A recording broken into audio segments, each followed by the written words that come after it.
Hello दोस्तों, welcome to complete study 01। तो guys, आज की क्लास बहुत ही खास रहने वाली है आप सभी के लिए। तो स्पेशल क्लास आ चुकी है HPSSC क्लर्क वालों के लिए। तो दोस्तों, आज की क्लास मिस मत करना क्योंकि बहुत ही फ़ायदेमंद रहने वाली है। अगर आप 839 पोस्ट कोड के एग्ज़ाम की तैयारी कर रहे हैं तो दोस्तों आपके लिए तो बहुत ही ज़रूरी है, क्योंकि आपका एग्ज़ाम जो है वो 17 अक्टूबर को होने जा रहा है, जिसमें कि बहुत ही कम समय बचा है। हमारी जो वो डेली क्लास होती है 8:30 बजे, आप जो वो इस क्लास को रोज़ ले सकते हैं। तो गाइस, अब हमारा रिवीजन का टाइम है। अब हम रिवीजन कर रहे हैं। अगर आपने पहले की हमारी क्लासेज नहीं देखी है तो आप प्लेलिस्ट में जाके देख सकते हैं। मैंने प्लेलिस्ट को बना ली है, आप 1 बाय 1 क्लासों को देख सकते हैं। गाइस, अब रिवीजन का टाइम है, तो अब मैं आपके लिए daily mix GK and short question लेके आता हूँ। गाइस, लगभग हमारी एक क्लास में 100 क्वेश्चन आते हैं, जो कि आपके एग्ज़ाम पॉइंट ऑफ व्यू के हिसाब से बहुत ही ज़रूरी हैं। तो चलिए दोस्तों, आज आपका ज़्यादा समय वेस्ट ना करते हुए हम आज की इस क्लास को आगे बढ़ाते हैं। उससे पहले कि अगर आप नए हो चैनल पर तो चैनल को सब्सक्राइब कर दीजिएगा और बेल आइकन को दबाइएगा। तो गाइस, आप देख सकते हैं mix GK and short question special class for HPSSC clerk post code 839। Guys, आपका मिशन है 17 अक्टूबर। तो फर्स्ट क्वेश्चन आप देख सकते हैं, आपको डायरेक्ट एग्जाम में क्वेश्चन आता है कि हिमाचल प्रदेश का क्षेत्रफल कितना है। दोस्तों, आपका आंसर रहेगा 55,673 वर्ग किलोमीटर हिमाचल प्रदेश का भौगोलिक क्षेत्रफल है। चलिए, अगला क्वेश्चन है कि हिमाचल प्रदेश की जनसंख्या कितनी है 2011 की जनगणना के अनुसार। तो दोस्तों, हिमाचल प्रदेश की जो जनसंख्या है 2011 की जनगणना के अनुसार वह है 68,56,509। चलिए, उसके बाद अगला क्वेश्चन है कि जो ग्रामीण जनसंख्या है गाइस हिमाचल प्रदेश की 2011 की जनगणना के अनुसार वे कितने प्रतिशत है। अभी आपके हाल ही में कुछ एग्जाम हुआ है गाइस, तो उसमें भी ये वाला क्वेश्चन पूछा गया था कि हिमाचल प्रदेश में जो ग्रामीण जनसंख्या है वे कितने प्रतिशत है। तो ग्रामीण जनसंख्या है 89.96% ग्रामीण जनसंख्या है, और जो शहरी जनसंख्या है गाइस वे है 10.04%। ठीक है, आपको क्वेश्चन को ध्यान से पढ़ते हुए चलना है।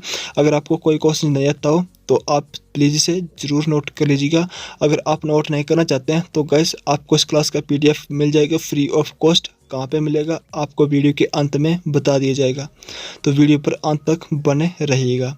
उसके बाद अगला क्वेश्चन है कि सबसे ज़्यादा शहरी जनसंख्या। दोस्तों, ये वाला क्वेश्चन भी आपके एग्जाम में पूछा जा चुका है कि हिमाचल प्रदेश में कौन सा जिला है जो कि सबसे शहरी जनसंख्या, जिसमें सबसे ज़्यादा शहरी जनसंख्या है। तो गाइस, वे है शिमला। चलिए, उसके बाद अगला क्वेश्चन है कि हिमाचल प्रदेश की साक्षरता दर कितनी है। तो जो हिमाचल प्रदेश की साक्षरता दर है अकॉर्डिंग टू 2011 की जनगणना के अनुसार वे है 83.78%।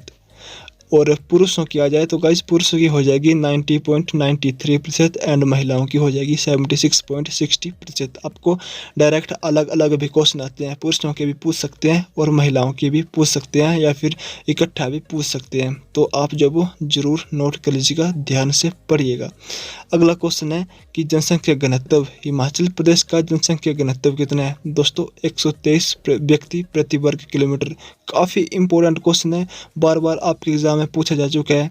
तो गाइस, जनसंख्या घनत्व की बात आ जाए तो वहाँ पे आपका आंसर रहेगा 123 व्यक्ति प्रति वर्ग किलोमीटर। उसके बाद अगला क्वेश्चन है कि HPU की स्थापना। दोस्तों, 1970 में हुई थी HPU की स्थापना, हिमाचल प्रदेश यूनिवर्सिटी शिमला। ठीक है, अगला है कि हिमाचल प्रदेश कृषि विश्वविद्यालय पालमपुर। दोस्तों, CSK यूनिवर्सिटी पालमपुर की जो स्थापना हुई थी ये हुई थी 1978 में। और doctor vice Parmar university of horticulture and forestry की स्थापना गाइस कब हुई थी। तो ये हुई थी 1985 में। कहाँ पे है तो ये है नौनी में। उसके बाद अगला क्वेश्चन है दोस्तों कि सबसे ऊंचा मुख्यालय, हिमाचल प्रदेश के कौन से जिले का मुख्यालय सबसे ऊंचाई पर है। तो दोस्तों, लाहौल स्पीति का मुख्यालय कहाँ पे है, केलांग। ठीक है, तो सबसे ऊंचा मुख्यालय हिमाचल प्रदेश का कहाँ पे, केलांग में। उसके बाद नेक्स्ट क्वेश्चन हो जाएगा कि सबसे कम गांव वाला जिला। दोस्तों हिमाचल प्रदेश का कौन सा जिला है जिसमें कि सबसे कम गांव है? तो वे है कुल्लू। उसका बाद सबसे ऊंचा बांध, तो भाखड़ा बांध जो वो हिमाचल प्रदेश का सबसे ऊंचा बांध है। और हिमाचल प्रदेश का प्रथम विधानसभा अध्यक्ष, गाइस क्वेश्चन काफ़ी इंपॉर्टेंट है, ये भी आपके एग्जाम में पहले पूछे जा चुके हैं। तो हिमाचल प्रदेश का प्रथम विधानसभा अध्यक्ष हो जाएगा जयवंत राम। और क्वेश्चन आता है कि प्रथम उपाध्यक्ष, तो उपाध्यक्ष की बात आए तो हो जाएगा कृष्ण चंद। अगला क्वेश्चन है कि पहाड़ी गांधी के नाम से प्रसिद्ध, गाइस बहुत ही इजी क्वेश्चन है एंड बहुत ही इंपॉर्टेंट क्वेश्चन है। तो पहाड़ी गांधी के नाम से जो प्रसिद्ध है वे है बाबा कांसीराम। नेक्स्ट क्वेश्चन हो जाएगा कि राजस्व का प्रशिक्षण संस्थान, यानी दोस्तों जहाँ पे पटवारी सिलेक्शन होते हैं पटवारियों का, उसके बाद उनकी जो ट्रेनिंग होती है वह कहाँ पे होती है? तो वह होती है जोगिंद्र नगर में। उसके बाद है नेक्स्ट पुलिस प्रशिक्षण संस्थान। गाइस जब आप पुलिस कांस्टेबल की जब भर्ती देते हैं उसके बाद जब आप सिलेक्ट हो जाते हो तो आपका जो ट्रेनिंग होती है वह कहाँ पे होता है? दोस्तों वह होता है पालमपुर में ड्रो, जहाँ पे मेल का होता है पालमपुर में एंड फीमेल का होता है धर्मशाला में। उसके बाद नेक्स्ट क्वेश्चन की फॉरेस्ट प्रशिक्षण संस्थान, गाइस फॉरेस्ट गार्ड की जस्ट भर्ती चल रही है। जब आपका सिलेक्शन हो जाएगा फाइनल सिलेक्शन तो आपका ट्रेनिंग संस्थान कहाँ पे होगा? तो दोस्तों वे होगा सुंदरनगर में। चलिए अगला क्वेश्चन है कि जिला शिमला के किस स्थान पर गोल्फ कोर्स है? बहुत ही इंपॉर्टेंट क्वेश्चन है कि शिमला जिला में कौन से स्थान पर गोल्फ कोर्स है? तो दोस्तों आंसर हो जाएगा इसका नालदेहरा। चलिए अगले क्वेश्चन की तरफ चलते हैं कि वंदे मातरम के रचयिता कौन है? दोस्तों वंदे मातरम किसने गाया है? तो किसने लिखा है दोस्तों? ये लिखा है बंकिम चंद्र चटर्जी ने। क्वेश्चन आता है आपको कि राष्ट्रीय गान के रचयिता, तो दोस्तों रविंद्रनाथ टैगोर। जनगण मन होता है राष्ट्रीय गान और वंदे मातरम आपको पता है राष्ट्रीय गीत। आपको राष्ट्रीय गीत भी पूछ सकता है कि राष्ट्रीय गीत के रचयिता तो बंकिम चंद्र चटर्जी एंड राष्ट्रीय गान के रचयिता तो रविंद्रनाथ टैगोर। कन्फ्यूजन वाला क्वेश्चन है लेकिन आपको कन्फ्यूज नहीं होना है। अगले क्वेश्चन की तरफ चलते हैं। तो अगला क्वेश्चन है कि साइमन कमीशन भारत कब आया? दोस्तों 1928 में साइमन कमीशन भारत आया था। नेक्स्ट क्वेश्चन है बहुत ही इंपॉर्टेंट क्वेश्चन है, संयुक्त राष्ट्र संघ का मुख्यालय कहाँ पे है? दोस्तों न्यूयॉर्क में है संयुक्त राष्ट्र संघ का मुख्यालय। तो चलिए अगले क्वेश्चन की तरफ चलते हैं। तो अगला है कि नेपोलियन बोनापार्ट संबंधित था, कहाँ से था? तो यह था फ्रांस से। नेपोलियन बोनापार्ट फ्रांस से संबंधित था। नेक्स्ट क्वेश्चन है कि 84 मंदिर किस स्थान पर है? गाइस बहुत ही इजी क्वेश्चन है। जो 84 मंदिर है ये है भरमौर नामक स्थान में। अगर आपको ऑप्शन में आ जाए कि भरमौर और चंबा दोनों ऑप्शन में आ जाए तो आप करोगे भरमौर, लेकिन अगर आपको चंबा ऑप्शन में आए भरमौर ऑप्शन में नहीं आए तो आपका आंसर रहेगा चंबा। लेकिन अगर आपको ऑप्शन में भरमौर दिखाई देता है कहीं पे भी 84 मंदिर तो आपका जो करेक्ट आंसर रहेगा वे भरमौर ही रहेगा। अगला क्वेश्चन है कि कन्नौज का युद्ध कब हुआ? दोस्तों 1540 में हुआ कन्नौज का युद्ध। नेक्स्ट है कि गांधी जी ने दांडी यात्रा शुरू की थी, कहाँ से की थी? तो ये की थी अहमदाबाद से। अगला क्वेश्चन है कि गांधी इरविन समझौता कब हुआ? तो दोस्तों गांधी इरविन समझौता हुआ था 1931 में। सत्याग्रह शब्द का निर्माण महात्मा गांधी से जुड़ा है। दोस्तों जो सत्याग्रह है शब्द का निर्माण किया है वे महात्मा गांधी जी ने किया है। ये भी आपके एग्जाम में क्वेश्चन आ चुका है। तो गाइस सभी के सभी question most important and selected है। आपको पता है कि आपके एग्जाम में जो राजधानी है वे भी आती है, तो आपके एग्जाम पॉइंट ऑफ व्यू से राजधानी बहुत ही जरूरी होती है। गाइस आपके जितने भी एग्जाम हुए हैं उनमें राजधानियों से क्वेश्चन पूछे हैं, तो राजधानी को भी आपने पढ़ के जाना है। जैसे कि यहाँ पे फर्स्ट राजधानी की युगांडा की राजधानी कहाँ पे है? तो गाइस युगांडा की राजधानी कंपाला। क्वेश्चन काफ़ी इंपॉर्टेंट है राजधानी से रिलेटेड। गाइस जरूर आपके एग्जाम में क्वेश्चन आएगा, राजधानी से रिलेटेड जरूर आपके एग्जाम में क्वेश्चन देखने को मिलेगा। अगला क्वेश्चन है कि नॉर्वे की राजधानी। दोस्तों नॉर्वे की राजधानी हो जाएगा ओस्लो। नेक्स्ट है गीतांजलि किसने लिखी? गाइस गीतांजलि के लेखक कौन है? तो वह है रविंद्रनाथ टैगोर। अगला क्वेश्चन है कि फतेहपुर सीकरी का बुलंद दरवाजा किसने बनाया? तो जो फतेहपुर सीकरी का बुलंद दरवाजा बनाया था वह बनाया था अकबर ने। उसके बाद गाइस नेक्स्ट क्वेश्चन है कि फ्रांसीसी क्रांति किस वर्ष शुरू हुई? तो जो फ्रांसीसी क्रांति शुरू हुई थी वे हुई थी 1789 में। चलिए नेक्स्ट क्वेश्चन की तरफ मूव करते हैं। तो सबसे चमकीला ग्रह, दोस्तों बहुत ही इजी क्वेश्चन है और ना जाने कितनी बार रिपीट हो चुका है आपके एग्जाम में। सबसे चमकीला ग्रह तो दोस्तों शुक्र सबसे चमकीला ग्रह हो जाएगा। उसके बाद पेरिस किस नदी पर स्थित है? बहुत ही इंपॉर्टेंट क्वेश्चन है ये वाला भी। पेरिस किस नदी पर स्थित है? तो गाइस ये आपका आंसर रहेगा सीन नदी। पेरिस जो है वो सीन नदी पर स्थित है। एंड आपको एक क्वेश्चन और आता है गाइस एग्जाम में कि जो लंदन है वे किस नदी पर स्थित है। तो इस क्वेश्चन का आपको जो राइट आंसर है वे कमेंट बॉक्स में जरूर बताना है कि लंदन किस नदी के किनारे स्थित है। चलिए अगला क्वेश्चन है कि रामकृष्ण मिशन की स्थापना किसने की थी। तो जो रामकृष्ण मिशन की स्थापना की थी दोस्तों वे की थी स्वामी विवेकानंद ने। और कब की थी, तो ये की थी 1897 में। चलिए नेक्स्ट क्वेश्चन है कि रूस की मुद्रा क्या है। दोस्तों जो रूस की मुद्रा है वे है दोस्तों ये नहीं होगा, जो रूस की मुद्रा है ये है रुबल। क्या है, रुबल हो जाएगी रूस की मुद्रा। तो आप इसे ठीक कर लीजिएगा, यहाँ पे टाइपिंग की थोड़ी सी मिस्टेक हो गई थी। रूस की मुद्रा हो जाएगी रुबल। चलिए अगला क्वेश्चन है कि बांग्लादेश की मुद्रा। गाइस बांग्लादेश की मुद्रा हो जाएगी टका। हे राम किसने कहा था, दोस्तों महात्मा गांधी ने। हे राम कहा था किसने, महात्मा गांधी जी ने। नेक्स्ट क्वेश्चन है कि दादा साहब फाल्के पुरस्कार किस क्षेत्र में दिया जाता है। तो दादा साहब फाल्के पुरस्कार सिनेमा के क्षेत्र में दिया जाता है। पुलित्जर पुरस्कार किस क्षेत्र में दिया जाता है, बहुत ही इंपॉर्टेंट क्वेश्चन है। पुलित्जर पुरस्कार किस क्षेत्र में दिया जाता है, तो पत्रकारिता के क्षेत्र में पुलित्जर पुरस्कार दिया जाता है। केंद्रीय चावल अनुसंधान संस्थान कहाँ पे है, तो दोस्तों कटक में हो जाएगा इसका राइट आंसर। नेक्स्ट क्वेश्चन है कि इंदिरा गांधी समाधि का क्या नाम है, तो शक्ति स्थल।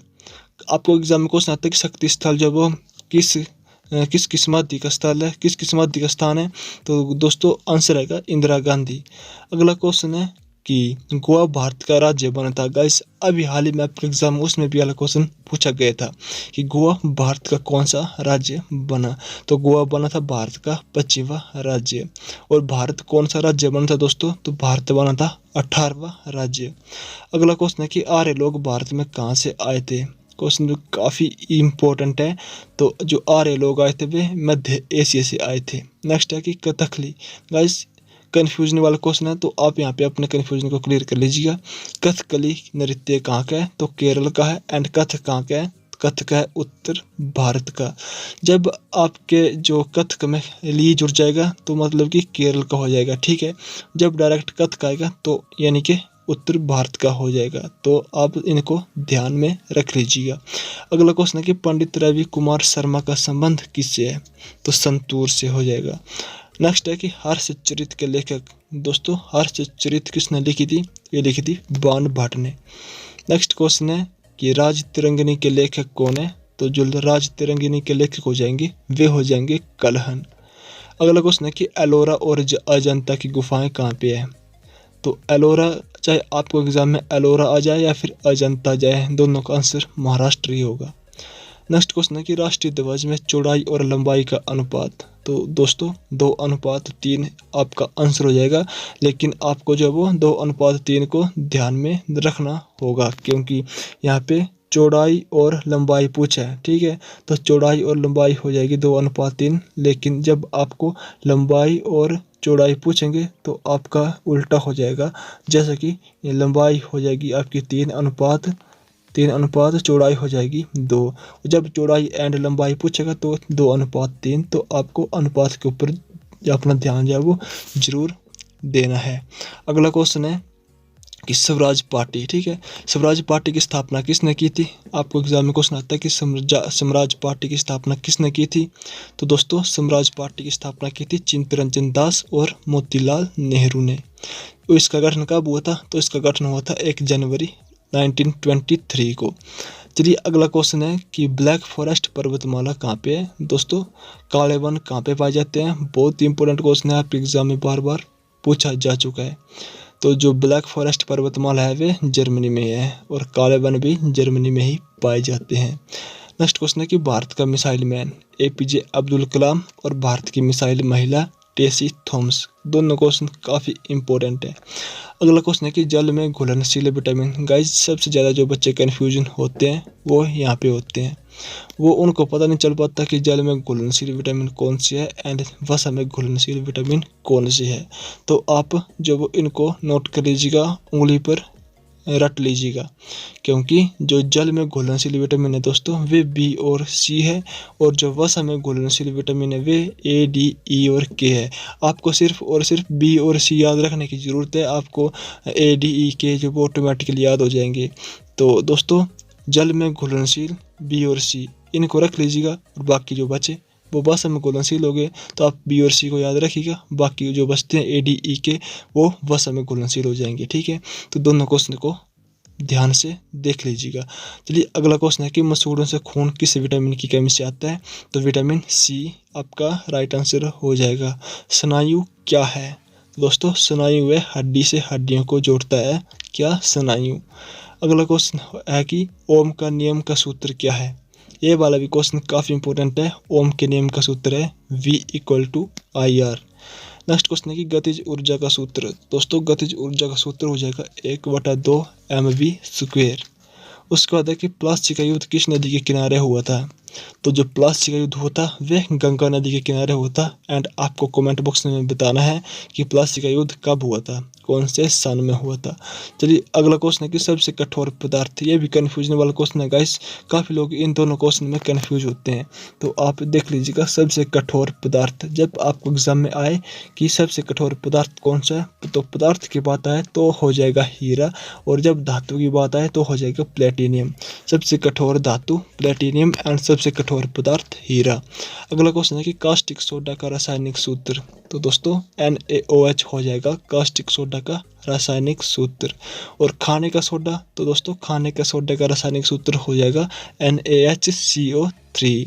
धोने का सोडा भी आपके एग्जाम में आता है, तो धोने के सोडे का रासायनिक सूत्र हो जाएगा Na2CO3।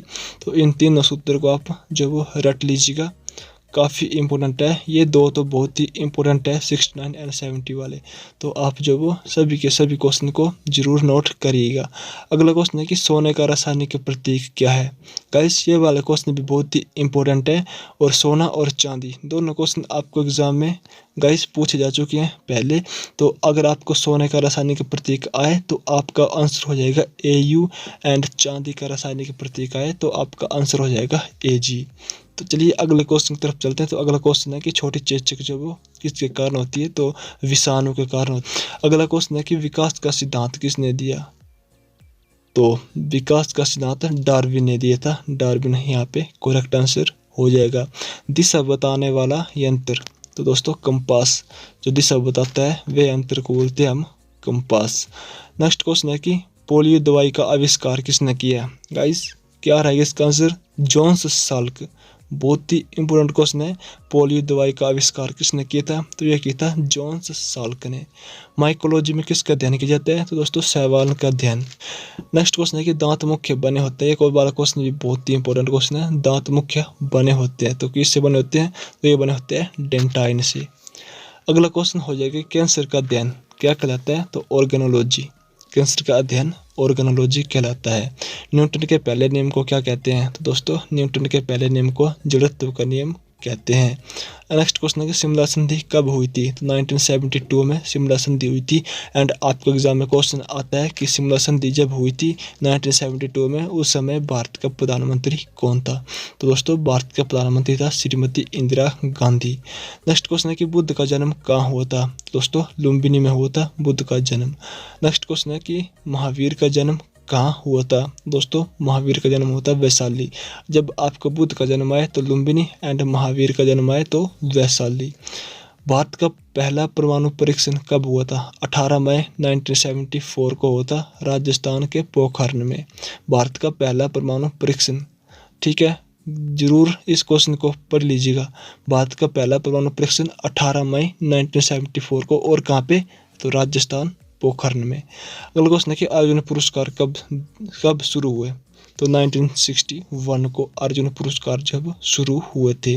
उसको नेक्स्ट क्वेश्चन है कि एनसीसी की स्थापना कब हुई थी, तो दोस्तों 1948 को एनसीसी की स्थापना हुई थी।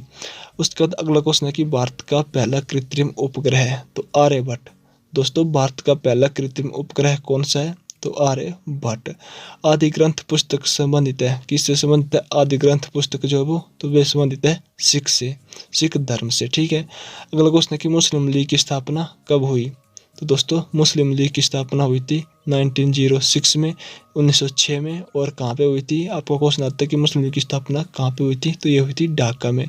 कौन से देश में हुई थी, तो ये हुई थी बांग्लादेश में। एंड कब हुई थी, तो ये हुई थी 1906 में, यानी कि 1906 में। अगला क्वेश्चन हो जाएगा कि भारतीय राष्ट्रीय कांग्रेस की स्थापना किसने की थी, तो भारतीय राष्ट्रीय कांग्रेस की स्थापना की थी A.O. ह्यूम ने। चलिए नेक्स्ट क्वेश्चन है कि प्रतिदिन में समास है। गाइस यहाँ से अब थोड़े क्वेश्चन हम हिंदी के कर लेते हैं। तो जो प्रतिदिन में समास हो जाएगा वे है अव्ययीभाव समास। प्रतिदिन में कौन सा समास है, तो अव्ययीभाव समास है प्रतिदिन में। नेक्स्ट मुहावरा है कि कलेजे पर सांप लौटना। दोस्तों इस मुहावरे का क्या अर्थ है, तो ईश्वरीय से जलना। कलेजे पर सांप लौटने का अर्थ है ईश्वरीय से जलना। अगला क्वेश्चन है कि पीछे पीछे चलने वाला। तो दोस्तों पीछे पीछे चलने वाला के लिए जो एक शब्द होगा वे क्या होगा, तो वे होगा अनुगामी। उसके बाद नेक्स्ट क्वेश्चन है कि मनुष्य का भाववाचक। दोस्तों जो मनुष्य का भाववाचक होगा वे हो जाएगा मनुष्यता। आपको पता है कि अगर आप इस क्लर्क के एग्जाम की तैयारी करें तो आपको पता होगा कि 15 क्वेश्चन आपको हिंदी से पूछ जाएंगे। दोस्तों हिंदी से आपका एक भी क्वेश्चन कट नहीं होना चाहिए, हिंदी एंड रीजनिंग से। और गाइस आपको पता होगा कि हिंदी जो बुक काफ़ी इजी आती है, तो आप हिंदी को पढ़ के जरूर जाइएगा, समास से क्वेश्चन आएगा। और आपको पता है कि 887 का जब एग्ज़ाम होता तो उसमें 5 क्वेश्चन जो थे आपके डायरेक्ट दूसरे आए थे कि शुद्ध शब्द कौन सा है। तो आपको सिर्फ और सिर्फ बताना था कि कौन सी जो शब्द है वो कैसे पढ़ता है, यानी कि शुद्ध शब्द कौन सा है। तो इस तरह से आपको जो वो 15 क्वेश्चन आएंगे 839 में भी आपके एग्ज़ाम में, तो आप हिंदी को भी ज़रूर पढ़ के जाइएगा, काफ़ी इजी हिंदी आती है। तो एक भी क्वेश्चन आपका कटना नहीं चाहिए हिंदी और रीजनिंग से। चलिए उसके बाद अगला क्वेश्चन है कि शुद्ध शब्द है। दोस्तों इस तरह से आपको क्वेश्चन आएगा एग्जाम में कि शुद्ध शब्द है यानी अभ्यंतर कैसे पढ़ता है। तो यहाँ पे आधा व, य आधा न और त है। और जो 3 ऑप्शन होंगे उनमें चाहे भ को पूरा कर देंगे और न को पूरा कर देंगे।